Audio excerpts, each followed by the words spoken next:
In 1995, James Berry, founder of the Message Company, started the International Conferences on Science and Consciousness. He brought together scientists, psychologists, authors, spiritual leaders, and visionaries in an effort to explore the nature of consciousness and bridge the gaps of these many disciplines.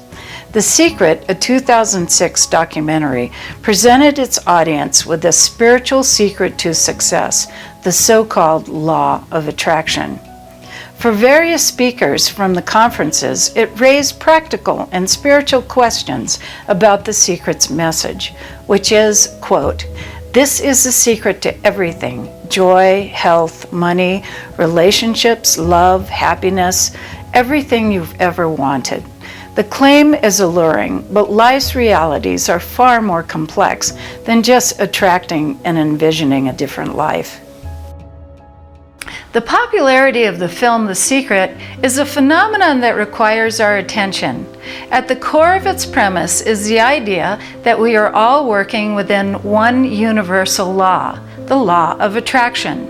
Of course, a clear intention is necessary to attain what we want in life, but what seems to be lacking in this film is the practicality of achieving it. The primary focus of The Secret seemed to be based on material wealth. Does that guarantee a fulfilling life? Or does wanting wealth, not attaining it, and comparing ourselves with people who have it create frustration and disappointment? Let's explore the real secret, which turns out to be not so secret after all. One of the problems about the way The Secret was presented, it was presented like it was a spiritual thing. And in fact, in a way, it was the really opposite to spirituality, because it was reinforcing the belief that if you just got, a better car or better house or better partner, you'd be happy, which is the materialistic belief system that we're sucked into, which is driving the world to extinction. And to me, the real spiritual principle is understanding it's not what you have that makes you happy, it's how you see things. And I know people who have very little in life but are very happy because of their attitude towards things. And I think that's a crucial point. And that's, in a sense, that's the secret which all the great spiritual traditions talk about, is realizing it's not what you have, it's how you are inside that's important. So what I would like to see is how do you apply those principles of intention, not so much to getting a new car, but how do you apply those principles of intention to your own inner awakening? Because that is what is going to really help the world, is more and more people waking up, breaking free from that materialistic paradigm. I grew up in a culture that's very materialistic. My family was not wealthy, and so when I started working, I really was excited about being able to buy things, and that was cool. And so, I bought this and that. And then as my career changed and I went to Bali, and I went to India, and I went to the Philippines, I stayed in the Philippines 2.5 months. I lived in a small village, taken in by people into their home, and I lived with a few pieces of underwear that I rewashed, with 1 or 2 items of clothing, and enough food to be satisfied with, and that was it. And after 2.5 months of living without a bunch of stuff, but heartfully with people, I was learning to do healing work. I was participating in the lives of people in the village and getting to know them. When I returned to my home in Seattle, it took me almost a year to be able to go in a department store. It was so overwhelming to see all the stuff that bombards our senses in our culture, and how little the material stuff meant. People are looking at movies like The Secret and saying, if I think something, I can draw it to myself. It's not quite as simple as simply looking at it and changing it if you want a new car, a new house. You have to really do more than just look at the object. You first have to change something on the inside. One of the first things I believe you have to change is your understanding of who you are and why you want what you want. Our desires can be both conscious and unconscious. The unconscious desires are just as strong as the things you admit to yourself. If you don't admit your unconscious desires, you can find yourself standing in them and saying, why have I lost this third job? Why is it that I'm in this relationship that isn't something that I want? Being honest enough with yourself to really dig for those unconscious needs and wants is important before you place another need or a want on the table to say, this is more of what I want in my life, versus the things that are really sabotaging the growth and process that you truly wanted to draw to yourself. I want to state as clearly as I can, this is not a world of equal opportunity, but it is a world of equal possibility. And there's an immense difference between the two. The idea of equal opportunity sows into people's minds nothing but a comparative regret or resentment when the conditions they're born into don't have the chance of ever becoming what they imagine they're supposed to be. But every one of us is born with equal possibilities in terms of discovering our true purpose in this life, and in that purpose finding the peace and fulfillment that those who believe they have opportunity and succeed taking it don't find when they get there. So yes, we attract into our lives the conditions that are meant to help us discover ourselves. And anything that we try to attract into our life that isn't for the purpose of self-discovery is self-deception. Because then we become identified with whatever it is that we think we've found, believe we've found the source of peace for ourselves, freedom, and then we become the slave of the creation instead of a servant of creation as we're intended to be.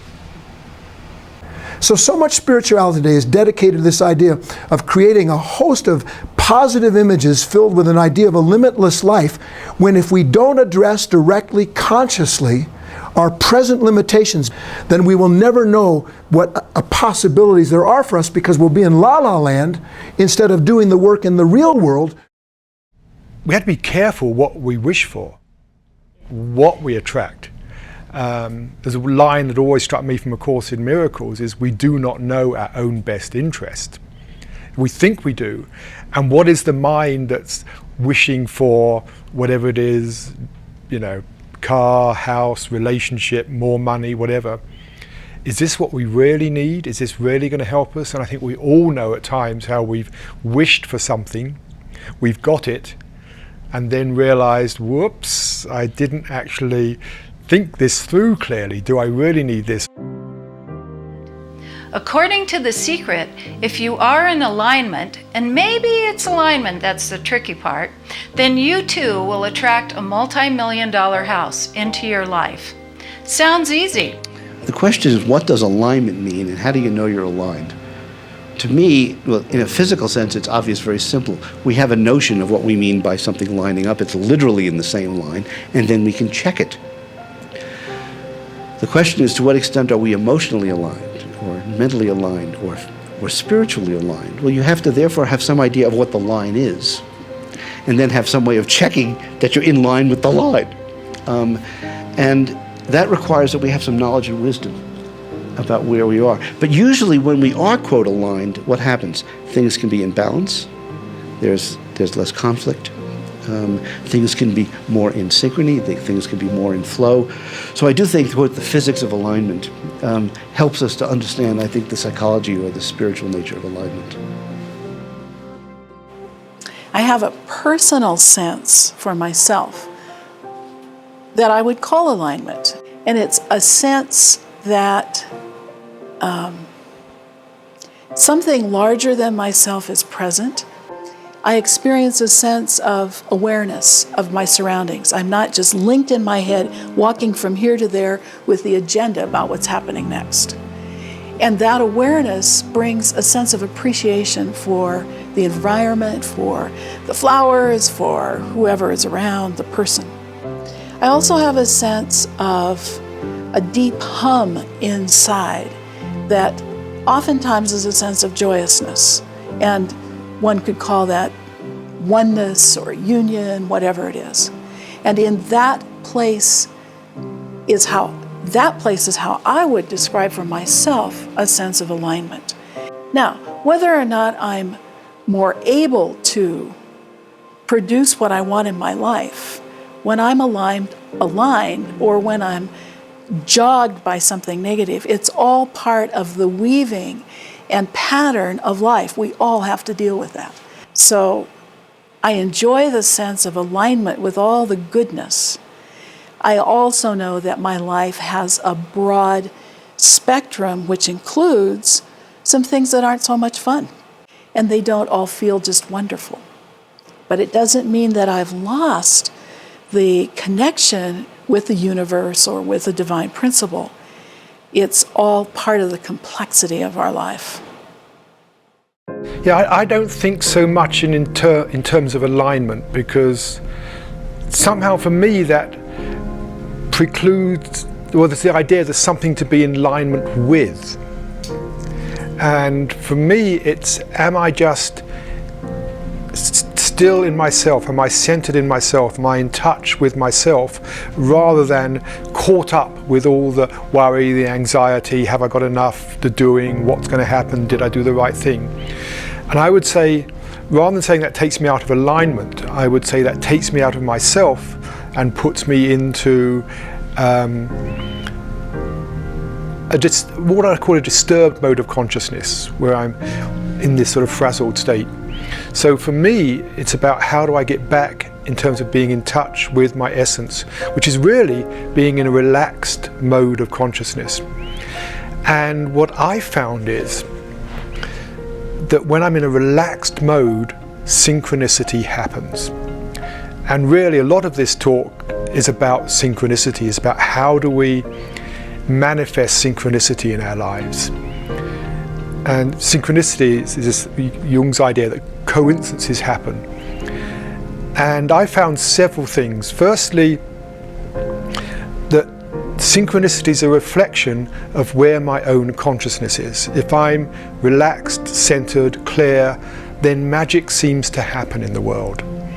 So that's the first thing. It's a reflection of my inner state. So I can encourage synchronicity by actually relaxing myself, being more awake inside. The second thing that's clear is that synchronicity nearly always supports your intention. So being clear on your intention is really useful. I think that's the bit the secret is talking about. If you're clear on your intention, it almost gives the universe something to work with and know how to support you. I spent a lot of time with the Maharishi back in the 60s and 70s, and he was the teacher of TM. And one interesting thing that always struck me, whenever he was asking how your meditation was doing, when he was trying to see how you're doing in the practice, he was never interested in whether you were seeing angels or white lights or any of that stuff. Or all he was interested in was what he called the support of nature. And he said, when you meditate, you are supporting nature in the most fundamental way possible, because you're stepping out of the ego mind, you're getting back into the flow, you're in a natural state of consciousness, and that's what nature wants, is for you to be in that state of consciousness rather than this very materialistic wanting state of consciousness we get caught up in.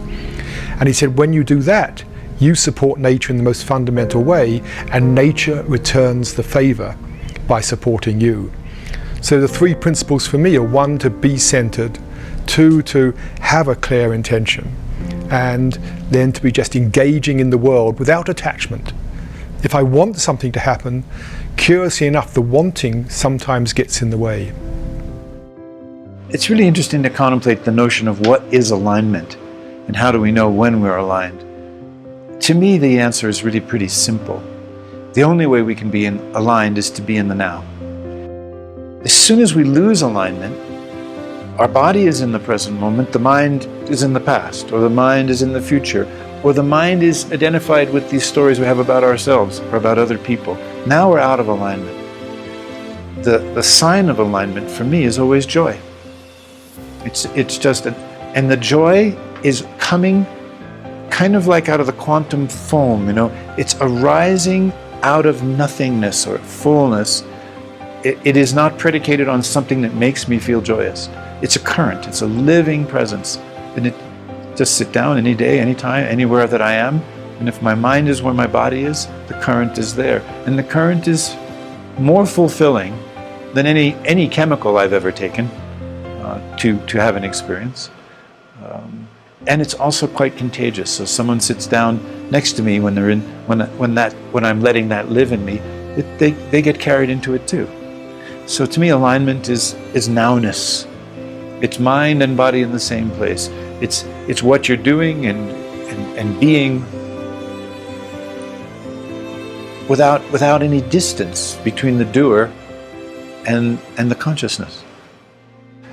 Real alignment would be the ability of an individual to participate in life as it's happening. We have a mindset that starts falsely from a comparative basis. So that when we hear the word alignment, we think to ourselves as a positive outcome in the flow. And when we think of qualities like that, we attribute them to things that we want or hope to achieve. And real alignment can't have ambition in it. Because if it does, then I'm outside of the stream, I'm outside of real life, trying to somehow or other coerce it in order to accomplish what I believe would be a sense of alignment. The truth is, if a person's truly aligned in life, they are participating in an energy in which there is no sense of themselves at all of being in alignment. Because if you think you're in alignment, you're not. There's you analyzing a picture that was produced in your mind. And everyone, look, who hasn't had a good moment? You know, you have a good moment. You think to yourself, this is great. I'm having a great moment. Well, you're not having a moment anymore. The mind has captured a sensation, produced an image of it, and now you're in a theater called self, going, aren't I grand? I'm aligned with stuff. So real alignment is actually the absence of the self that is trying to achieve something so it can feel aligned.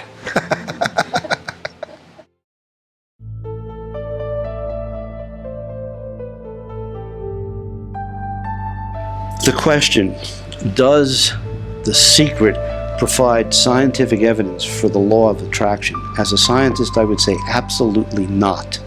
It is not a scientific treatise. It presents no systematic data, and it only presents one particular interpretation of certain phenomena that people experience. It does not seriously consider what alternative interpretations are, even of the people's experiences themselves. And therefore, I would not say that this film should be thought of in any way as a science or proof of its thesis.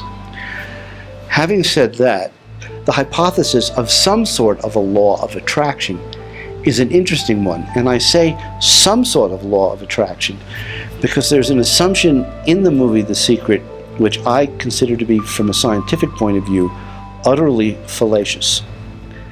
And that is, there is this idea that if we can imagine some possibility, and this possibility in most cases in that movie happened to be very selfishly saying to what an individual wants for themselves, then somehow all you have to do is to imagine this possibility with great intention, and therefore it will be attracted to you. It makes an assumption that just because you can imagine a possibility and you can wish for a possibility, anything could happen. But think about what if that was really true? What if every single person could learn, quote, The Secret, and then could imagine whatever it is that they, I will put in quotes, selfishly wanted, without a larger concern for the total community of that which, if there was a secret, should be what the secret would be applied to. I'm not a physicist, I'm a biophysicist, so the physics I studied applied to living systems.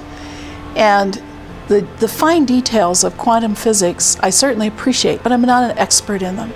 So the law of attraction, is it indeed truly scientifically clearly based as a law that we can work with outside of quantum physics in our everyday life? My own personal experience is that when I'm very positive, I create things, and I'm pretty good at that. And there are times when stuff happens that make me sad or angry, and I need to deal with those emotions as pure human emotions and not negate them. They don't stop the creativity in my life. They may stop me to think about where I'm going, what I'm doing, and to consider it well. So much of The Secret is focused on material wealth. The real secret to leading a rich and fulfilling life is much more complicated than accumulating wealth. Guy Finley, the author of 7 Characteristics of Higher Consciousness, says the whole idea of materiality as a path to spirituality has already proven a failed model. In many instances, I call it the tail wagging the dog, where you see forms of spirituality that are so grossly reduced so that the masses can find a way to get their hands around it. The problem is that the whole idea of materiality as a path to spirituality is already proven as a failed model. It doesn't work. And so when you, for the purpose of profit, lead individuals to believe that they can enhance or fulfill their lives, find more peace, love, or contentment through the acquisition of possessions, power, praise, any of those qualities, what you're doing is a great misjustice to the individuals that you're giving that material to, except for one thing, and this is where I find the greatest hope. I believe that the universe is actually set up to help us succeed in discovering the truth of ourselves. I think the light, the intelligence that fabricated this, it is self-organizing.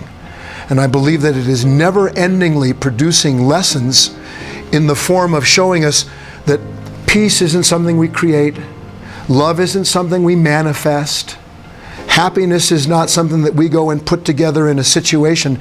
These conditions pre-existed this thing called a human being. And the human being, through a process of realizing discontentment and that this didn't do it and that doesn't work, literally realizes, okay, that path failed, so by not this and not that, we actually come upon what's possible for ourselves. The more we attribute what is possible for ourselves through forms such as possessions and the other things that people try to attract to themselves, the more a person runs into limitation, not limitlessness. And the idea of being able to attract into our lives what is going to bring us contentment and peace and allow us to be decent to one another, it's the antithesis of that.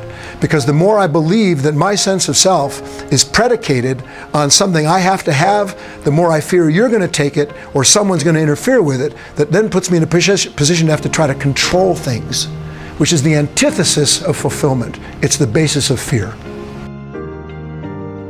Focusing on becoming wealthy or focusing on great beauty or focusing on 15 different lovers, it doesn't make people happy. I think focusing on love. Love is the desire to do good to others.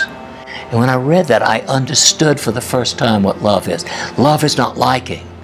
See, I think personally, the single greatest drive of the human being is to nurture other people. Now, if you were not nurtured adequately as a child, if you were abused or abandoned or felt abused or abandoned, then you need a lot of nurturing. Unless you fulfill the need to help other people, because that's what nurturing really is, I think you'll never be happy. Nurturing brings happiness. And however you do it, whether you do it in a business, and that's wonderful, but if you're doing it just to make the money and not to help people, I don't think it's nurturing, and I don't think it's love. Being able to use one's deep, intentional inner powers to bring material things may be satisfying to some. Most people find that that fades very fast. And then they go, okay, so now what? And we begin to dive deeper and deeper into the question, what is the meaning of life? Why am I here? Is it to create a mansion? Is it to be of benefit to others? Is it to generate a book, a movie? What is my calling, my inner meaning as a human being? What is the highest good that I can do? Yet the secret does offer the power of positive thought. And positive thought forms our intentions, and our intentions translate into manifested reality. There's no doubt about the power of our intention, but the problem is that there are other powers at work, particularly in the lives of people who are victims of war, violence, poverty, or illness. Is everyone 100% responsible for creating their own reality? No. It is irresponsible and oversimplified to say that they are creating their own reality and that they attract these horrendous conditions into their lives. There's a mystery to the suffering of human beings, and it is something that happens across the world. And I have a story about that touched me, that opened my heart. I think I probably used to believe that people brought stuff on themselves, or there was some master plan and we're supposed to learn from it, until I went to India. And I walked the streets of both Madras and Bangalore, and there were children who were starving, and their plight touched me so. I can still imagine seeing them. And I thought, there is nothing that would create this kind of punishment for them. And it broke my heart open for their situation. It's so overwhelming that anyone would ask, what could I do to help? And to numb one's mind out with, it's simply their karma, or there's some big lesson for somebody to learn here, just didn't cut it. So there's again a mystery for me in this huge question. Why do things happen that are tragic to us? And I don't know the answer. My response is, what can I do to assist, to help? Is there something I can do? And to stay out of making an easy sort of judgment that would say, well, here's the reason, and therefore I'm off the hook. I don't have to be a member of this global community and do anything. Many people believe we're here to learn lessons. And I looked at that for years, and I looked around my life and went, okay, so what are the lessons? And I suddenly said, I don't believe that anymore. I do not believe that my consciousness came into a body to learn a lesson. It's too harsh of my experience with the presence of the divine. I think we're here to discover who we are and to connect with whatever that universal spirit of creativity is. And my experience of that is it is luminous, it is blissful, it is compassionate. And therefore, I learn lessons, but I don't frame what my life is about or what people's lives who touch mine who are seriously ill. Because I work as a healer with these people. I don't say to them, well, what lesson have you learned today? It's a cruel thing to do. And so I use the measure of compassion when I'm talking about these things. And many times, yeah, we learn lessons, but it's not the reason it happens. One of the things that I felt was somewhat irresponsible in the way it was presented was the idea that this always applies. You know, if your intention is right, good things will happen. If your intention is bad, that's why bad things happen. And so every bad thing that happens to you is because your intention wasn't pure, you weren't tuned in, you weren't aligned. I don't think it's nearly as simple as that. I think there is life, and in life, good things happen and bad things happen, and most of those things probably are nothing to do with our intention. I mean, people suffering in Darfur, people flooded out in Bangladesh, this sort of stuff, this is the bad stuff that happens. So I think the intention stuff is a tiny modification in our lives. There's good stuff happening, bad stuff happening, and the intention maybe just shifts it a bit. But I think it's very irresponsible to actually say that if someone's really suffering because they're hungry or flooded out or they're in a war zone and their family's been shot, to say that's because they didn't have a good intention is, I mean, I haven't got the right words, but it's totally irresponsible and naive. As a scientist and as a human being, I think we have the capability to learn from everyone and everything. And this includes, for example, that a tragedy that happens to one person can serve as a lesson and potentially a warning for us. Okay? Having said that, that doesn't therefore mean that we should jump from that observation to the conclusion that the universe is designed in such a way that people can have tremendous adversity applying to them so that we can, quote, selfishly benefit from their problems. I do think that there is a purpose to suffering, in the context of a system. Because, for example, if we as individuals, let's say, didn't have pain receptors, and we didn't have the capacity to experience pain in our physical bodies, we'd engage in all kinds of actions that would injure ourselves and also injure others. So there, built into us, is the capacity, for example, for physical pain, which is actually a protective mechanism. So from a systems point of view, from a feedback point of view, be it within us or between us, the idea that, quote, suffering or pain or depression can have some higher purpose, I think that can be true, and at the same time, not therefore come to the conclusion of, thank you for you having your pain so I don't have to have mine. I think that the jump to that conclusion is neither logically justified, nor is it necessarily empirically correct. Although we know our thoughts are powerful, the secret obviously is trying to answer the age-old question of why some people are more powerful than others. Are we really supposed to believe it's because the powerful know about the secret and we don't? Do we have secret unknown powers? Jesus, Buddha, Ramana Maharshi certainly made no secret about the power of self-knowledge. And with self-knowledge comes conscious awareness. When you are consciously aware, you are able to choose how you want to react to the world around you. Crucial to all of this is how we see things. I think this is part of the age-old wisdom, is that we can change our perception. And I mean, an example I often use when I'm working with business people, because it really gets it across, is, you know, how many people get stressed by being in a traffic jam, and most people say, yep, it makes me stressed.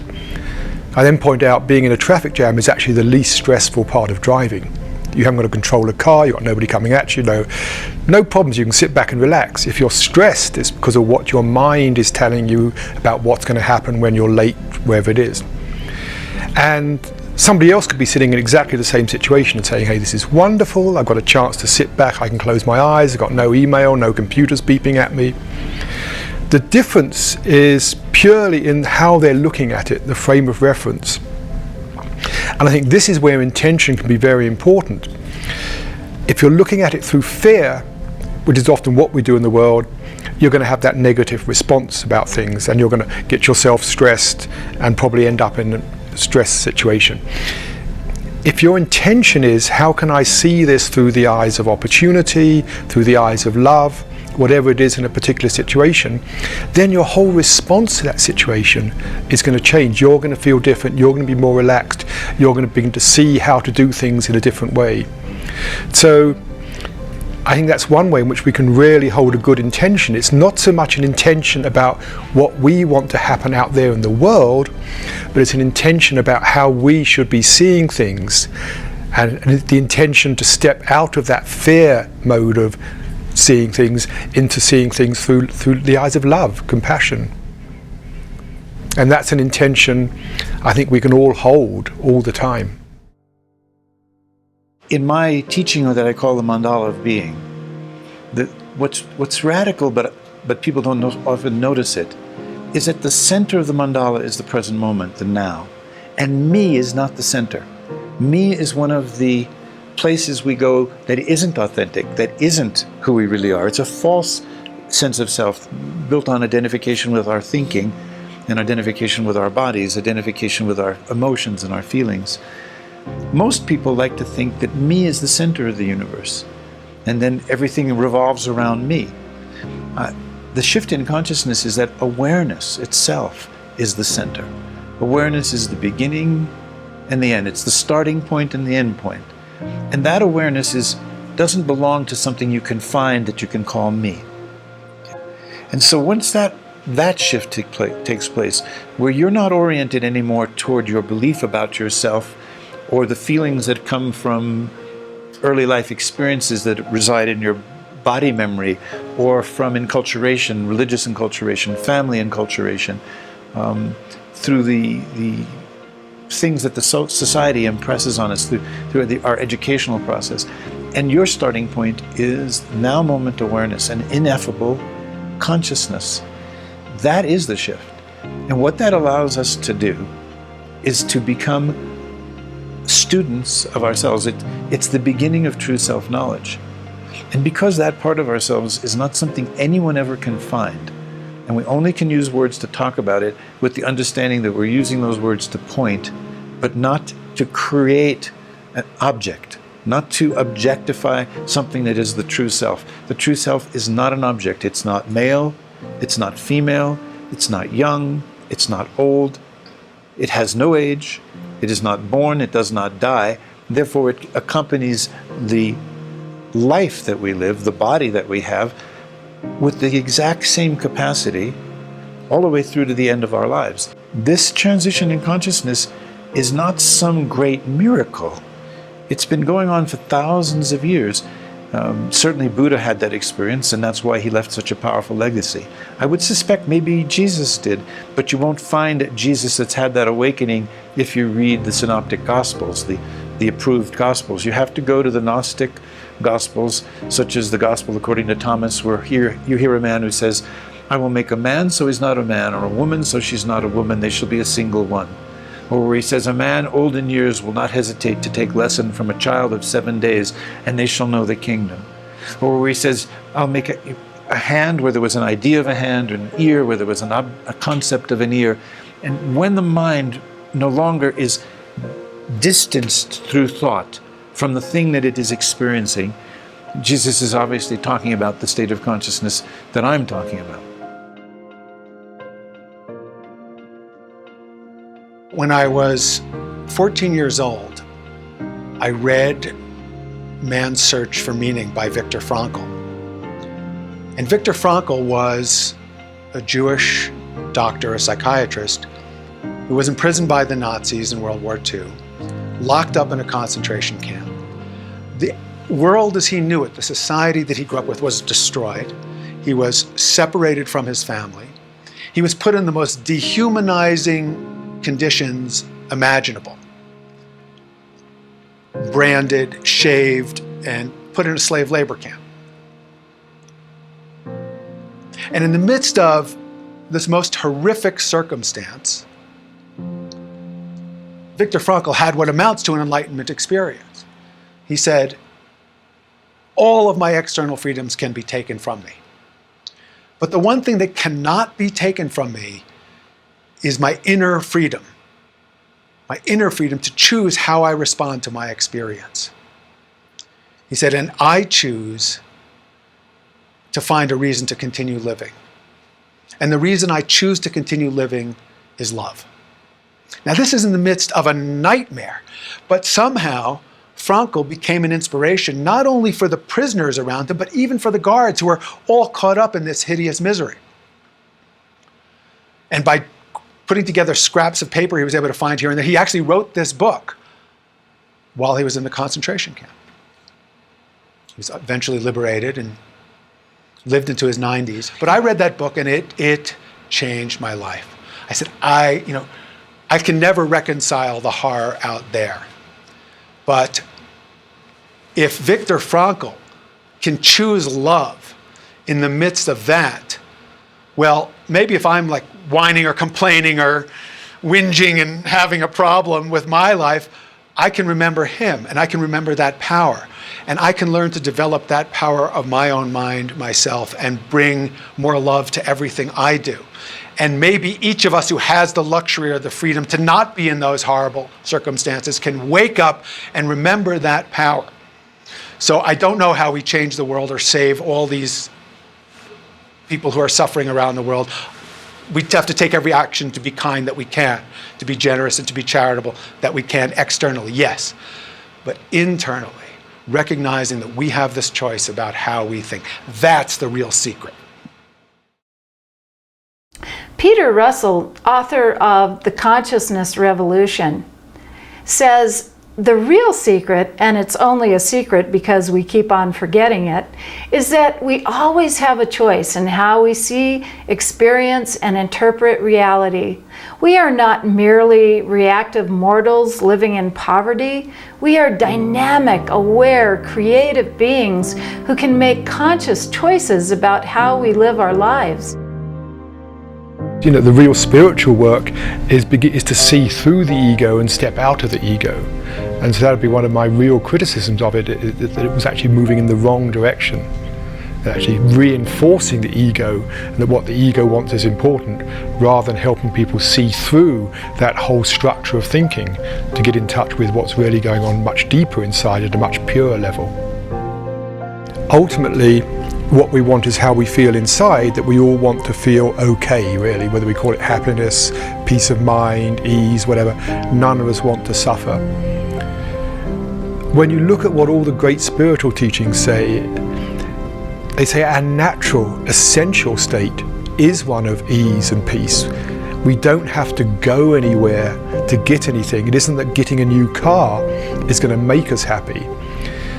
And this is what the Buddha saw very clearly, I think, which he deserves several Nobel Prizes for if he was around. It's so simple. What he saw was the natural state of mind, the undisturbed state of mind, is one of ease, peace. What we then do is we say, I'm missing something. Things aren't right. There's something missing in my life. I don't like the way things are. And when we do that, we create a sense of discontent. As he said, we begin to suffer.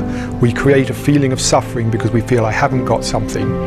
And then we go out and get it, and we buy the new car, if that's what we think is making us not content.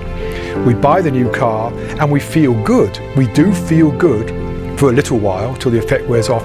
And we think, the mistake we make is we think buying the car has made us happy. In fact, when you look at it, what's happened is we've stopped making ourselves discontent for the moment. We created this discontent because we didn't have a new car. We go and get it. We stop making ourselves discontent for a little while, and then we find something else to be discontent, something else that isn't right in our life. And I think that's the real secret. That's the real wisdom that we should be putting out to the world, is realizing that we are creating that discontent, and the best way to resolve that is not by going out trying to get more and more things, which is just destroying the planet, but to look inside ourselves and see what's happening and not fall into that trap of recreating the discontent, and to recognize we are actually fine as we are deep inside.